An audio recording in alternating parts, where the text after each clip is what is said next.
Hello and welcome. You're watching The Big Fight, a show that is young at 23, the oldest running debate show on Indian news television. I'm Sanket Upadhyay. This whole week was the budget week. Budget 2023 is here. And the forecast and the prediction, particularly within the Bharatiya Janata Party, is that this will propel them into an election year. So Budget 2023 will have its impact in election 2024.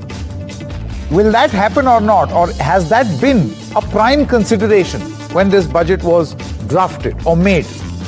Look at the capital expenditure. It has been increased.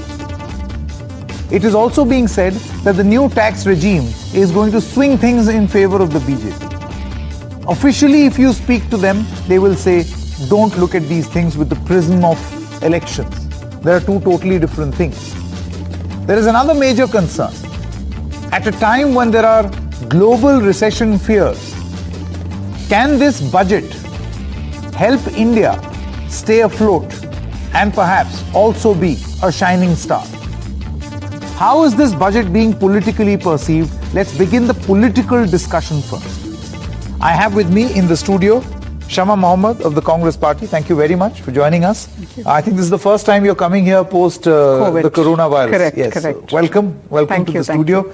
Rajat Sethi is also here, political analyst and also an economist. And in full disclosure, I must say that your views tend to lean towards the government. Yep. Right? Okay. We also have Riju Datta. He is the spokesperson of the Trinamool Congress. He's joining us from Kolkata. Thank you very much. I want to start by asking you, Rajat Sethi, what do you think works in this budget? I think the biggest message of this budget is continuity, led by the Prime Minister's vision that, elections will come and go. Budgets shouldn't be determined by elections, and this tendency of the politicians to always look for revenue expenditure right before the budget, have this revenue economics, spread money, throw money around, instead of investing on the foundations of our growth, that has been shunned away with. Continuity is the message.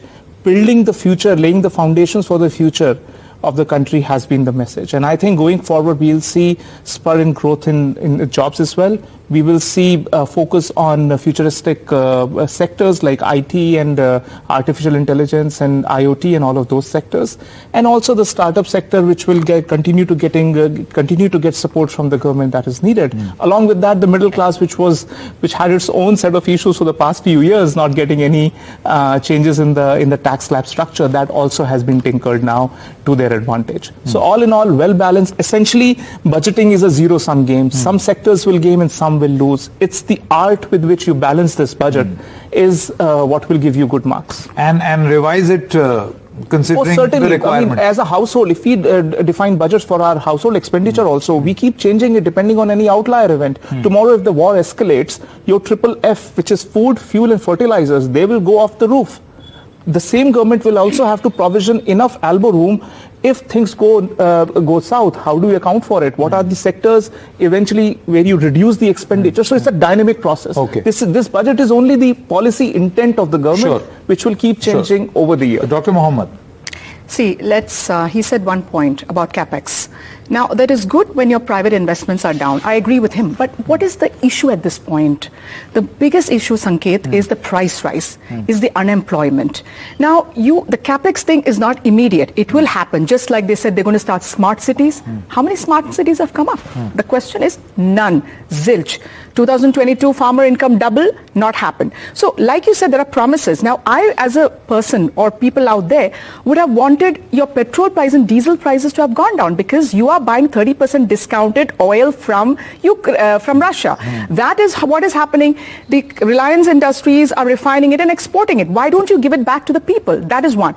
The other thing is the GST, the indirect tax, which is, as we know, the Oxfam report said that 1% holds more than 50% of the wealth, and the 50% of our people pay 64% of the GST, whereas these people, the rich, only pay 3%. So my thing is that if the GST on all those 5% GST on food, if it was made zero, many things which are 18%, like sharpeners, pencils, which education with children, you put it down. all these are important things that the GST is controlled, which you haven't. And there's nothing much on health and farmers. That's the other one where I didn't see anything. Now, for example, Pradhan Mantri Fasal Beem Yojana last year, 22-23 was 15,500 crore. This time it is 13,625 crore, down by 12%. The other one, Rashtriya Krishi Vikas Yojana, 10,433 crore, is this year 7,050 crore. And the most important after COVID, what did we see? MNREGA. MNREGA, which they criticized a lot, worked for the poor very well. During COVID. During COVID and even after COVID. You know, it's still working very well. But what do we see? From 73,000 crore, it's gone down to 60,000 crore. So this is what my thing is. It is all good to have a vision of capex and all those are very good. But at this time, India is reeling under unemployment, price rise, which you need to look into. And MNREGA that buffer was very important. And also the tax, which I want to put, can I just tell us that you talked about that 7 lakh, above 7 lakh, I mean, up to 7 lakh, you don't need to pay tax. But the old thing, what you had is, you had exemptions. In LIC, you had exemptions with the rentals, you had exemptions with the pension, which you will not have. So remember, that is, Indians don't have something called social security. Now, that social security will go with this, because when you go to the new regime, you don't get that. And the other thing is, the new regime of, they start in 2020, why doesn't the government give us the data on how many people have shifted from the old to the new? Okay. That means it shows that it's doing. I'll come to you. You can perhaps explain and rebut whatever Dr. Mohammed has said. But Riju Datta, very interestingly, MNREGA was mentioned by Dr. Mohammed. And my question to you is on the Rural Employment Guarantee Act. The West Bengal government is in a state of war, I would say, with the central government over the release of MNREGA funds, right? At a time like this, those funds have been, the allocation has been reduced. Now, in all fairness, one must also acknowledge that last time, while the budgeted amount was 73,000 crores, it was revised to 89,400 crores. But this time around, the budgeted amount itself has gone down by 13,000 crores. I don't know how much it will be revised to. But in absolute terms, the budget estimate has been reduced. Do you think that the need for MNREGA is over on the ground? See, Sanket, let me be very blunt about it. In India, 70% of India is rural, and India is still a predominantly agriculture-based country. And in both the sectors, in MNREGA as well as agriculture, there is no benefit in this budget. In Kisan, if you want to do something for the farmers, you could have fixed the MSP, but you have overlooked it completely by giving this cock and bull story about capex and everything. This entire budget is in future tense. Hoga karenge. But what are you doing now? What will happen to India in 35, 47, 57? Fair enough, we will look into it. But what are you doing in 2023? And the MNREGA, you revised the budget in MNREGA during COVID because it was the only way for people to survive in rural India, which makes up 70% of India. And now you are saying it's a demand-based thing. Its demand has gone down. But if the demand has gone down for MNREGA, have you provided employment? Have you given 16 crore jobs? You are making for 4 years agrileaves. There are no jobs also in the government sector. So how will people sustain? It is the fundamental duty of the central government to provide government jobs to the youth of this country. So there is nothing for the youth, nothing for the farmers, nothing for the middle class. This budget is a opportunist budget rather than a futuristic budget, and it is only for the rich and by the rich. Okay. There is nothing for the middle class. Okay, Rajat Sethi, your response first to Dr. Shama Mohammed and then Riju Datta. Yeah, I think he speaks about the MNREGA cut. She's talking about other issues as well. Yeah, so I've noted these points down. First point, which is the biggest elephant in the room, is MNREGA. So let me address that. If you look at various analysis that have come around MNREGA, the allocation has gone down, but the trend line that the BJP government here has maintained is that MNREGA-based allocation cannot be the foundational scheme of growing India. This is not aspirational scheme. This is not something, it can be a makeshift solution. It is still a core of the core scheme for the government. Those don't go by the theoretical classification of sectors. The government's intent shows what is core. The but core is Jal Jeevan. Right now. Yeah, so no, I'll explain, ma'am. You need it right now. Yeah, so it's essential for the poor. Well, what has happened is, see, look at MNREGA. between two growing cycles, whenever the agricultural labor is free, they ask for jobs, MNREGA jobs and all, and that is where you provide these MNREGA jobs. Essentially what has happened is, and I've worked with several state governments also, and I can tell you the demand for MNREGA jobs has also come down, number one. Number two, what has happened is there are other schemes which are in the rural areas. For example, the Jal Jeevan scheme. Pipes have to be laid down, holes have to be dug in. There the allocation has gone up. It is the same agricultural labor which should be deployed there to do that same work. Then look at Awas Yojana. Over there as well. One moment. That's also a rural scheme, by the way. Who is going to build those houses? You require masons which are based in the urban masons are not going to go to rural areas to build those. So essentially, you're moving those labor and focusing them on building more productive assets instead of, as you said in Hindi channel also, ki gadda khota, gadda bhara. That scheme has been, that focus has been shifted and diverted. By the way, the Prime Minister said. No, of course, and that has been the intent. And this is why there has to be tapering of this scheme eventually. Why the GST on 5% on this food? What about the petrol price and diesel? Yes, about 1,000. And when we were leaving, it was 424. Now $80 a barrel, $86 a barrel last year. Why are you not? Milk prices have gone up. And also, one last point, 7% is what they predict, isn't it? The growth. Now, I'm asking... 6 to 6.8. No, but in the budget speech, it was 7. That is what IMF... Economic said. But what you said is 7%. Let me add one more. My question is, when there is a recession predicted all over the world, how are they getting this figure is what my question. Is it another one of their fads going on? Okay. How do they get this figure when the whole world is getting into recession? Let's ask him. Do that you is think... where... Basic question. Space to answer. There is bombarding by questions. I am asking you. Look, I am looking at you. Talk about why the GST has not gone down. Oh my question is, how are you so confident that this budget and in your own admission, the fiscal prudence of this government will help you stay afloat or perform even better at a time when there is global recession, fear? Right. So, first things first, GST is not the subject area of a fiscal policy of the Government of India. GST belongs to the GST Council. It's a federal structure. Please, I would request Dr. Shama Mohammed to request the Congress ruled states and their finance minister to raise this voice in the GST Council. It is imprudent to talk about that topic when they're talking budget. It just does not make sense. That's point number one. Number two, around, you were talking about the growth numbers. Let me tell you, when you look at investments and the investment intent of the government, you need to understand what are the priority areas where the money is going into, is flowing into, and what are the multiplier effects you're going to have.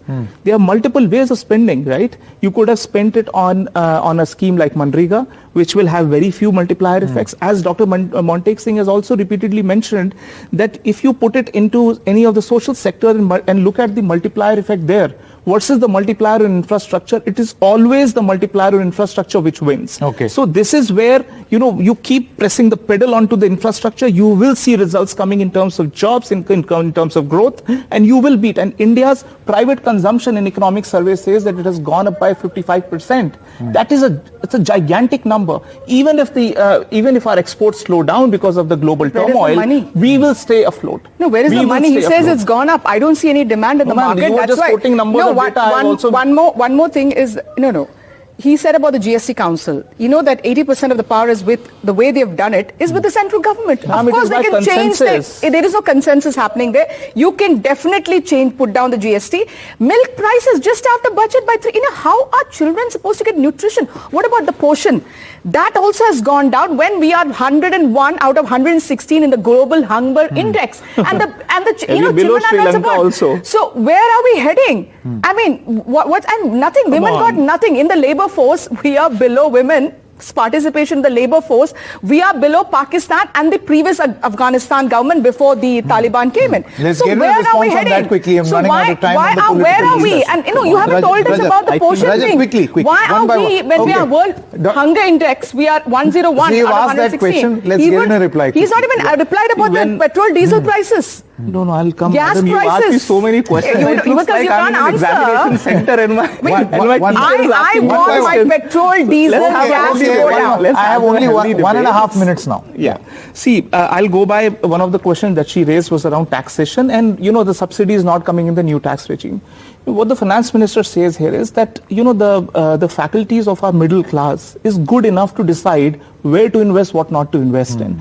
So far we've been incentivizing that please go and invest in the LIC and you will get budget receipts. Leave it to the people. Let them decide. But there is no social security there. There is no social security No, there. madam, there is. The other even one, you social get the security is exemptions. even You now. have that money coming in. Here, there is no Even social security. New social security schemes have been launched this No. time. You launched, Can but I this come in? the other old taxation regime. I don't want to Have close exemptions our- coming into you. In the There are new no tax- exemptions See, coming. this is what you said. I'll give you 1.5 minutes and everybody comes and how do I answer? Keep speaking, I'm looking at you. Okay, all right. See, what has happened is that, there is a definite nudge that the old tax regime has to be eventually graduated out and the new and a simpler tax regime has to be the mainstay.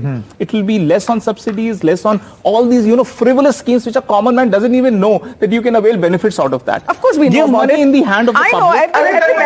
Everybody knows all those exemptions. No, but then do you feel Social security net they want to remove. That is what we... that the reason why Rajat, these schemes came into existence was to provide that social net to the people? No, sir. This was all babudam. No, this is you budget create for the these rich. obscure schemes. This which is the common people doesn't Budget come for to the know. rich. This is And budget for the rich, not for the poor and the middle class. Budget for the rich. Why haven't you increased that? Okay. Why have you not increased taxes? You saw the disparity by the Oxfam. You should discuss the Oxfam Okay, report. I think 1% what has we'll more do than is, 40%. in the very limited time in that we have, the Congress era, in that era, everybody was equal. Everybody used to earn equal money. What a glorious days. Why don't you get it back, madam? Yeah, we will get it back Please next do year. that. That is what we are going to at a do. time when On there that were no note- industrialists, there were no on- poor people. Everybody Industrialists, was what was finest. the money? It was the Everybody finest came out. on that commune. note, We used to come live the in a end of the commune political then, half of and the everybody big was fight. the same. Thank you very much for joining us. Thank you so much. Joining us right now is Dr. Montek Singh Ahluwalia, former Deputy Chairman of the Planning Commission and currently Distinguished Fellow, Center for Social and Economic Progress. Thank you very much, Dr. Ahluwalia. First of all, your impressions of Union Budget 2023. Well, now that the excitement about it has gone down and all the details have been looked at, it's a good time to sit back and look at the big picture. I think as far as the big picture is concerned, Finance Minister touched on the right signal of sending a signal of return to fiscal normalcy. Because quite frankly, there was a justification earlier for a very high fiscal deficit. As we start recovering, I think the world would be looking to whether we are getting back to normal. So I think the decision to pitch the fiscal deficit in the current year about 0.5% below what it turned out to be, what was the RE for 22-23 was the right decision. And I hope that they will stick to it. More important than the 1-year reduction, I think she gave an indication of what she proposes to do in the next 2 years. Because let's face it, a 1-year correction was expected anyway. Because, with the recovery from the pandemic and the withdrawal of some of the major subsidies, especially the free food subsidy, which was brought in specially during the pandemic, there was going to be a significant saving. And that saving has more or less got reflected in the lower fiscal deficit. But our fiscal position is much more strained than that. And it was necessary to give a signal that you're going to reduce the fiscal deficit over the next 2 years, hopefully below 4.5% or so. That's going to be tough because I think getting it down to 5.9 in the current year was difficult enough. Getting it down below 4.5 in the next 2 years is going to be more difficult. But I think she's given the right signal, and we have to see how the budget will turn out. Most people asking the question, is the government of India working towards fiscal responsibility, would come to the conclusion that it is. So that part is good. The other thing which I think is good is that within expenditure, there's a focus on capital investment. Now, she had a choice. I mean, many people would have said there are other areas we should push. But for my preference at this point, giving a thrust to capital investment in infrastructure is the right thing. Again, the critical thing is, will it get implemented? Because, we have many examples of budgets which set the right direction, but then in implementation, things don't work out the way they should. But that's something to be seen in the course of the year.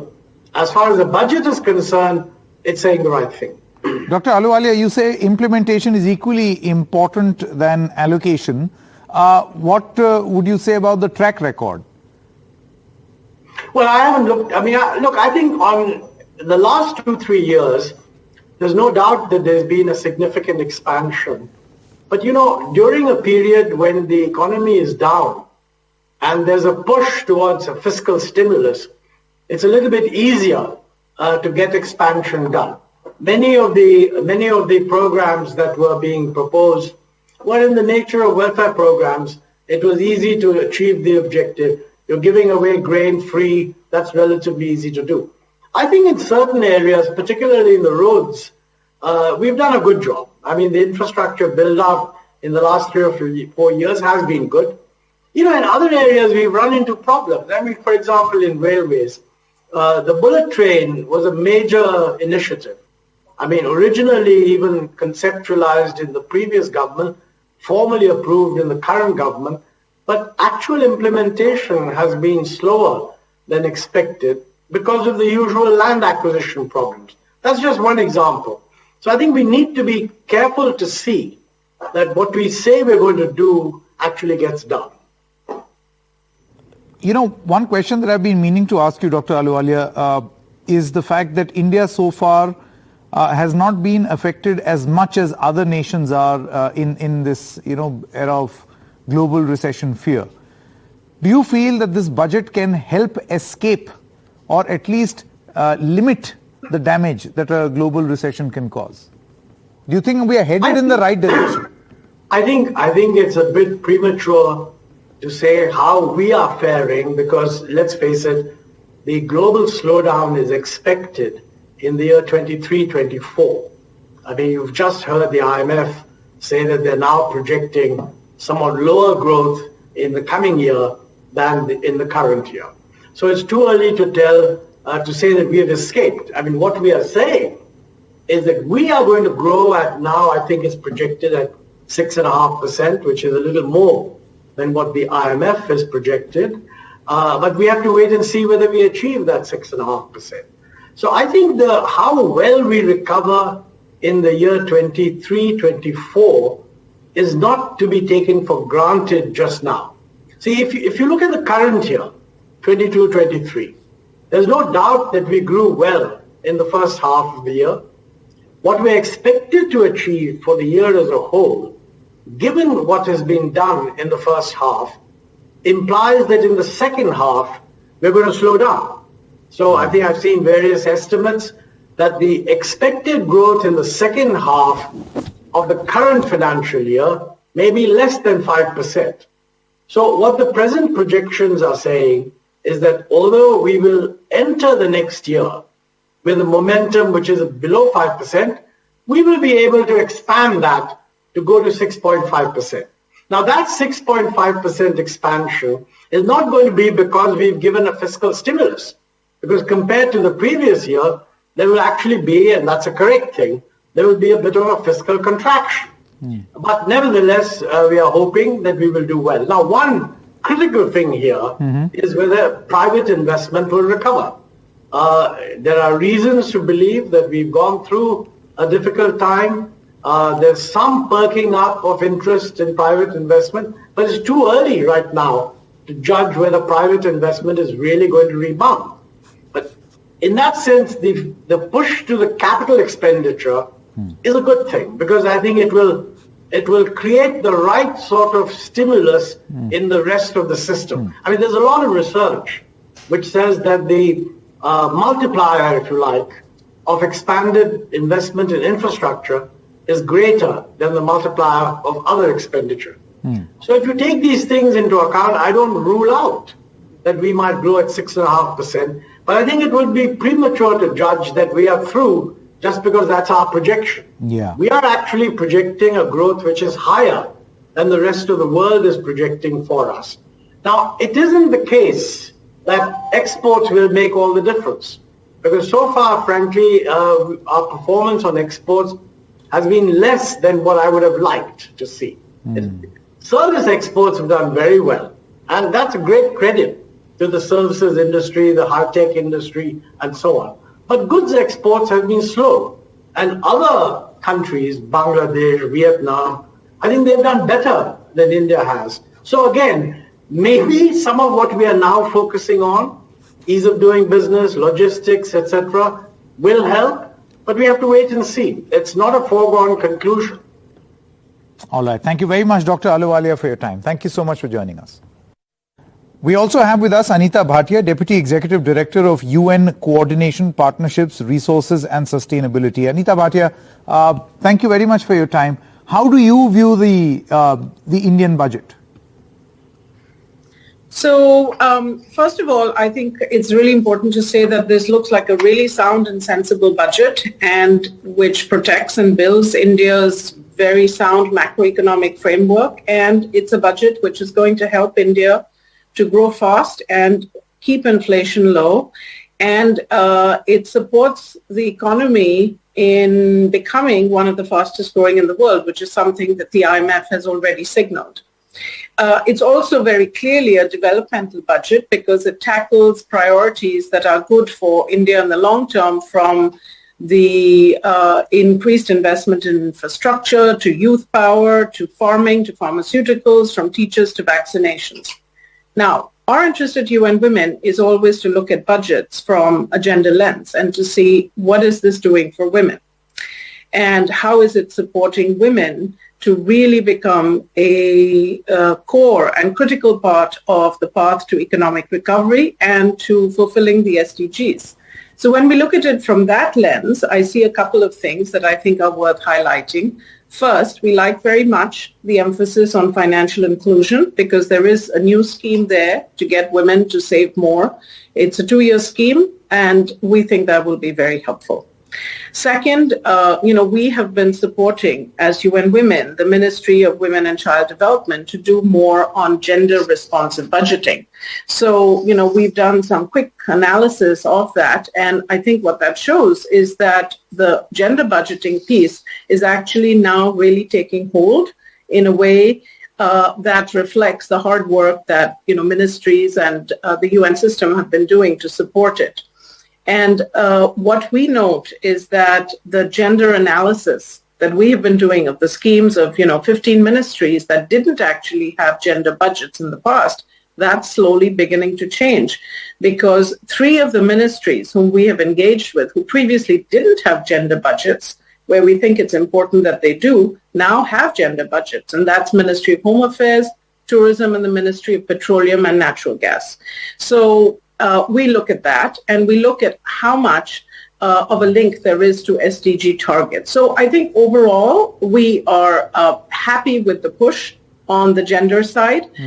We'd like to see, of course, more being done because while the capital expenditure increase will absolutely have domino effects on the economy and have domino effects for the welfare of women, there are areas where there's even more investment needed, for example, in social services, because these education, health, investments for building up, for example, the nursing workforce have direct, immediate impacts on the lives of women.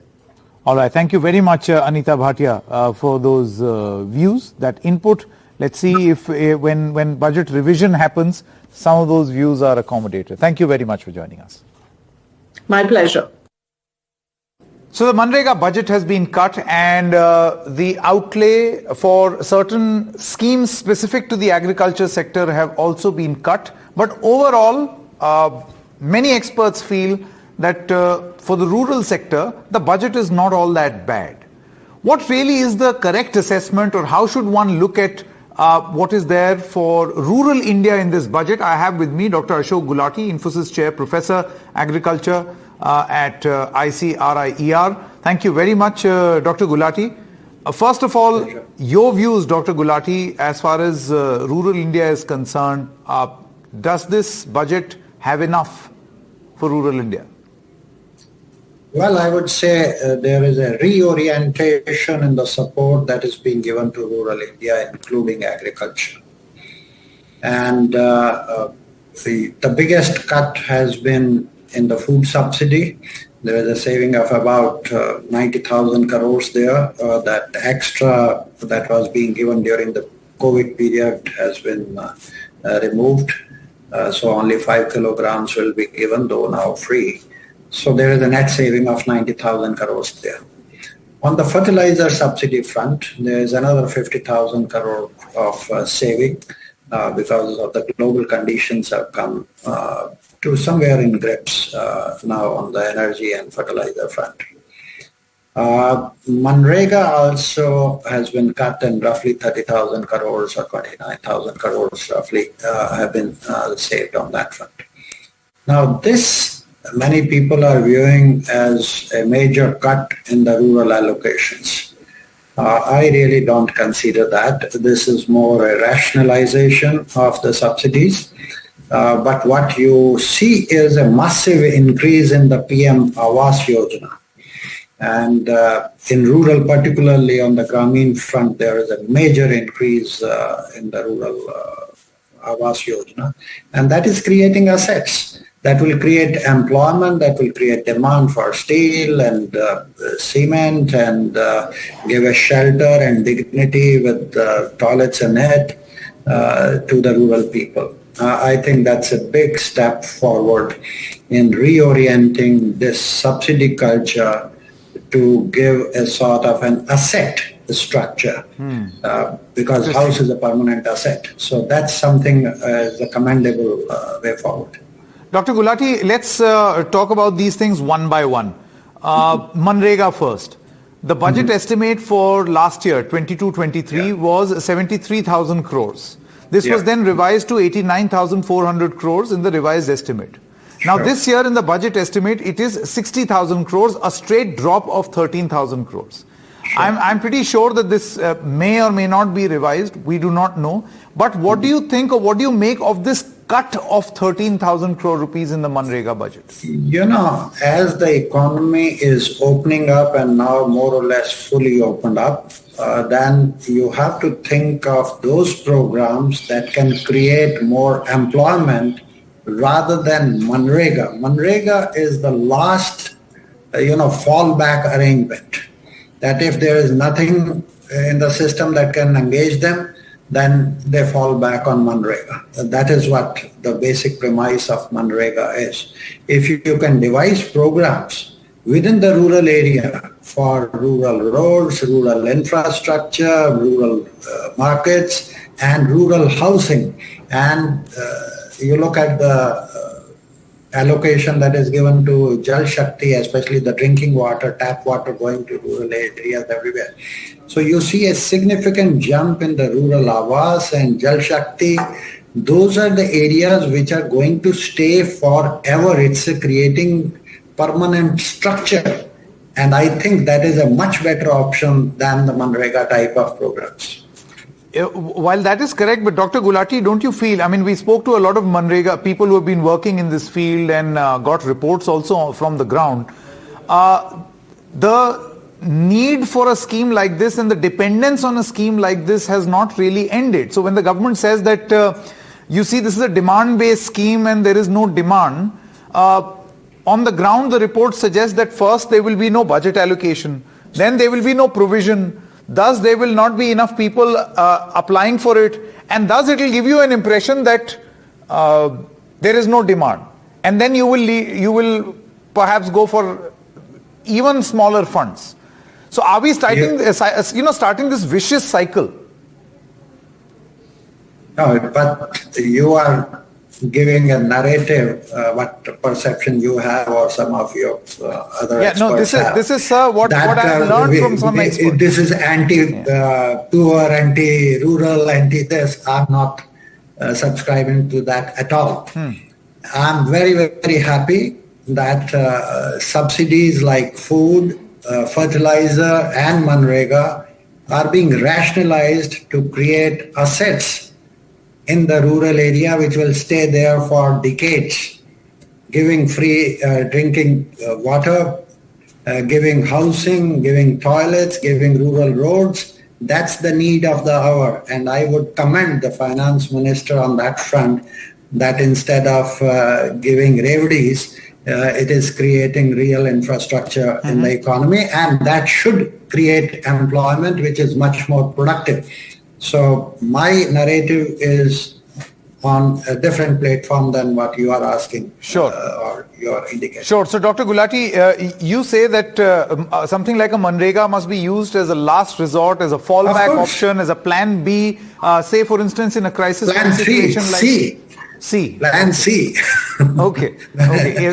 Yeah, in a crisis situation like COVID where the budget was increased, and now it should naturally dip. That's what you're saying. That's it. Okay. That's what even food subsidy was. The COVID period, it went up dramatically, but now that period is over. You think that support that is required from the government, that period is over, particularly in rural India? That now we can stop this dependence or wean people off this dependence? Yes, I think we don't want to create a culture where people keep getting free things for doing nothing. Okay? We don't want that culture to develop in the economy. In fact, farmers had been complaining that because of MNREGA and this free thing that you have been giving, there is labor shortage for them. People don't want to work on the field because you have to work hard on the farm. This is a permanent, discussion point with the farmers.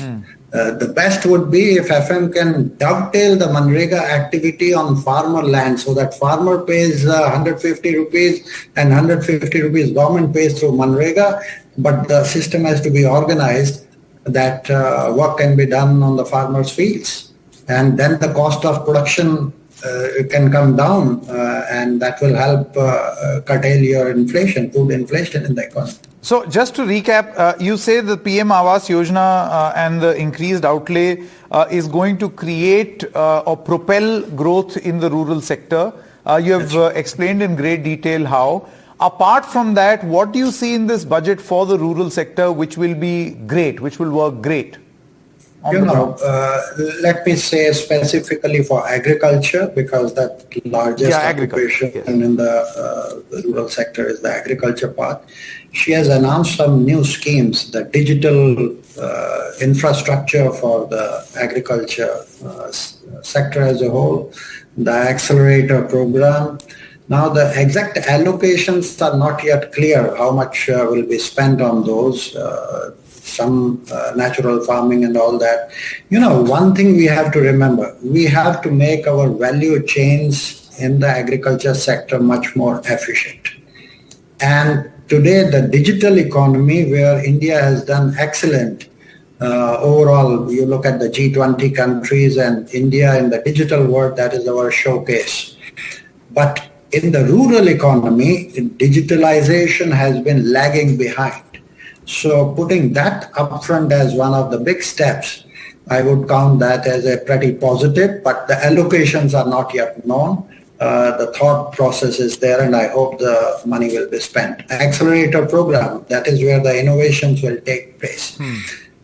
So I count those as major things. There is a focus on horticulture, which is a high-value product. That's where the wastages are the highest. And if we can create, storage facilities, they have talked about cooperatives at the cooperative level, massive storage capacity is going to be created. If they can reduce the post-harvest losses in the economy, that is a much better option than producing more and then getting lost in the value chain. So building up that entire infrastructure, I would say is a step in the right direction. I'm pretty happy that the direction in which it has moved in the agriculture side, instead of giving more revenues, they are trying to give more towards infrastructure of that sort. My only reservation has been that in the climate resilient agriculture, climate change is knocking on our doors. If there is again a heat wave in March, and if India loses 5 million tons of wheat, it will be a loss of like 10,000 crores. And the only answer to that is make our agriculture climate resilient.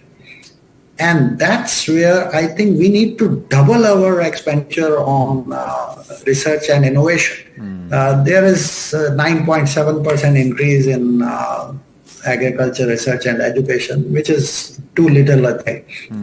And that's where my worries are, and I would submit to the finance minister because the long-term competitiveness of agriculture and sustainability of agriculture will depend upon how do we cope up with the emerging So would you then suggest, scenario. Dr. Gulati, my final question, would you then suggest the finance ministry to have a revised estimate or a revised outlay for agricultural research as we go along? I would say minimum double it up because it's about 9,500 crores. Take it to 20,000 crores straight away. And the saving that you have made from fertilizer subsidy or food subsidy need to be put back within the agriculture sector. She has put back most of this saving and these new little things that have been announced, but quite a part of that saving also has been siphoned away to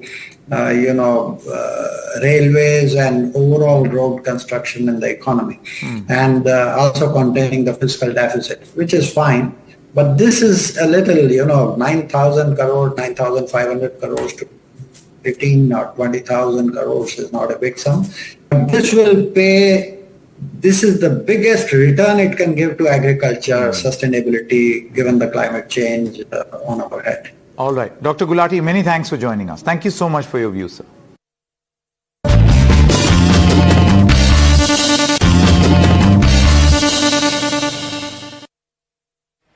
So Budget 2023 is here. We've all read about it. We've heard the speech. Now it's the time to decode that budget, and who better to do that than the Finance Secretary of the country, Mr. T.V. Somnathan. Thank you very much, sir, for joining us. You have, through the course of your press conferences, told us why this budget is the way it is and what is right about it.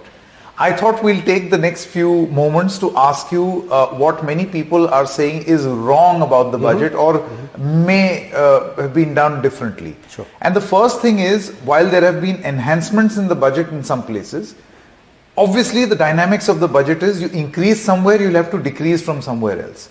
And the biggest bone of contention is the Mahatma Gandhi Rural Employment Guarantee Act. So why is it that the budget has been decreased by 13,000 crore rupees? Yeah. So let me explain.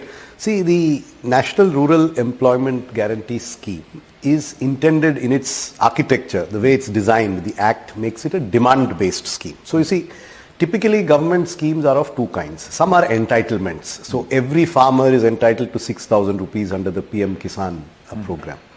Then there are programs where we create some asset. You build hospitals or you build clinics or you build schools. So there the objective of the scheme is that we will build 1,000 of these things. And then there is a budget for that.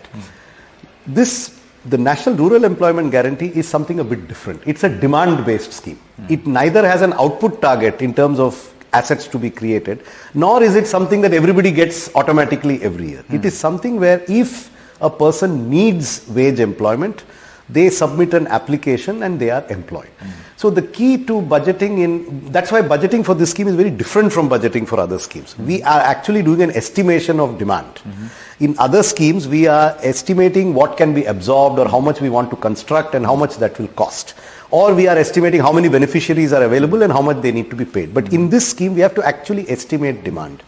In terms of demand estimation this year, there are two schemes whose budgets have increased very substantially, which operate in the same catchment area as the National Rural Employment Guarantee, namely the PM Awas Yojana Gramin and the Jal Jeevan Mission, which is the Rural Water Supply Mission. They also use typically the same kind of semi-skilled, unskilled labor that is used in the National Rural Employment Guarantee Scheme. And therefore, we expect that this approximately 40,000 crore extra of spending in the same areas as this scheme will lead to reduced demand for wage employment under the Rural Employment Guarantee because people will actually get productive employment in the other government schemes. This is point number one. The second point is the economy today is reviving and is probably at the level that it was in 2019-20 or better.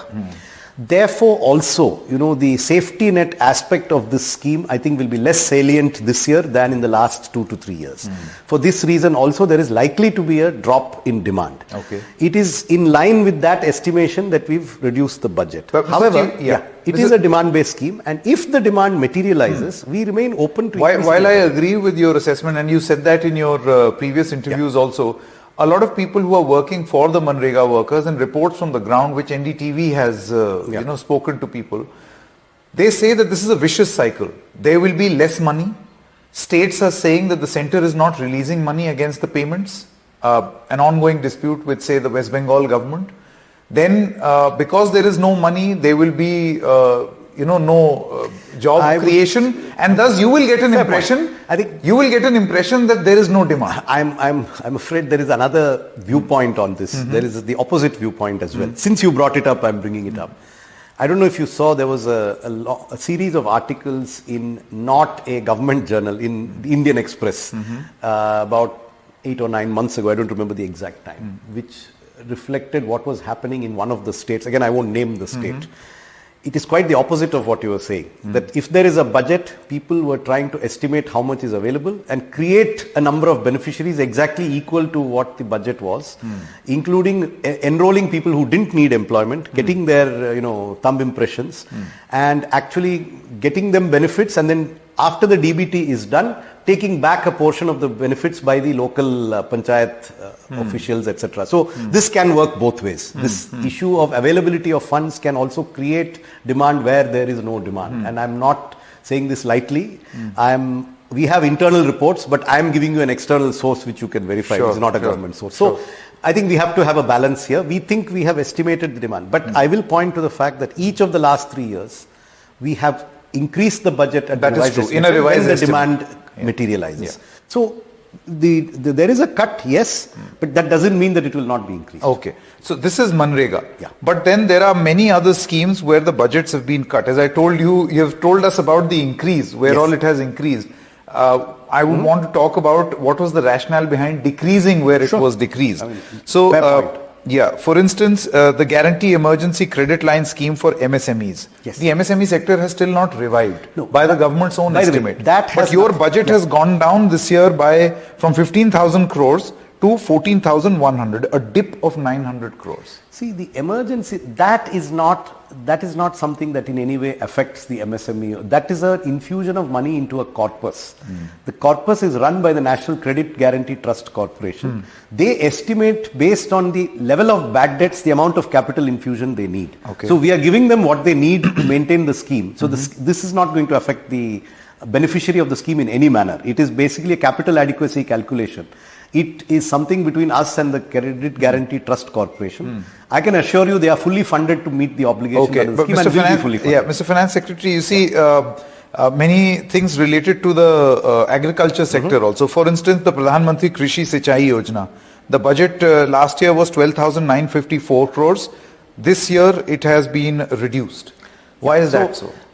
Yes, there are changes in individual schemes within the agriculture sector. But the thing that I would point out is that in the agriculture and allied activity sector as a whole, the budget has gone up. So there are schemes which are down and schemes which are up. But agricultural and allied activities, excluding the PM Kisan program, has actually increased. And this figure is reflected in the budget at a glance publicly available statement.